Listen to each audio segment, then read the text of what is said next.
এইবার 400 বার, আরেকবার 400 বার, আরেকবার এইবার বন্দে মাতরম। দল বলে বিজেপিতে যোগ দিলেন নির্বাচিত গ্রাম পঞ্চায়েত সদস্য মানস চক্রবর্তী। ঘটনাটি বীরভূমের পাইকরের রুদ্রনগরে। তিনি রুদ্রনগর গ্রাম পঞ্চায়েতের নির্দলের সদস্য। আজ এই এলাকায় প্রচারে যান বীরভূমের বিজেপি প্রার্থী দেবাশিস ধর। সেই সময় তার হাত থেকে দলের পতাকা নিয়ে বিজেপিতে যোগ দেন তিনি। যোগদানকারী মানস চক্রবর্তী কি জানিয়েছেন শোনাব। দলে দাঁড়িয়েছিলাম, এখন নির্দলে থেকে কাজ করা সম্ভব নয়। মোদিজি যেভাবে উন্নয়ন করছে সেই উন্নয়নে শরিক হওয়ার জন্য, দেবাশিস বাবুকে সহায়তা করার জন্য এবং সারা ভারতে আমাদের যাতে সংগঠন বেরিয়ে যায় সেই জন্য আমরা এই দলে জয়েন করলাম। কতজন জয়েন করেছিলাম? 250 জন। আমাদের এইখানে অঞ্চল প্রমুখ রুদ্রগোপাল যে নির্দল প্রার্থী ছিলেন, উনি জয়ী হয়েছিলেন।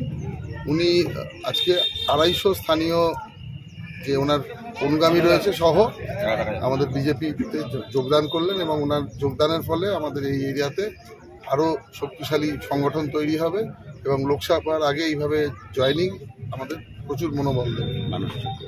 মানস চক্রবর্তী।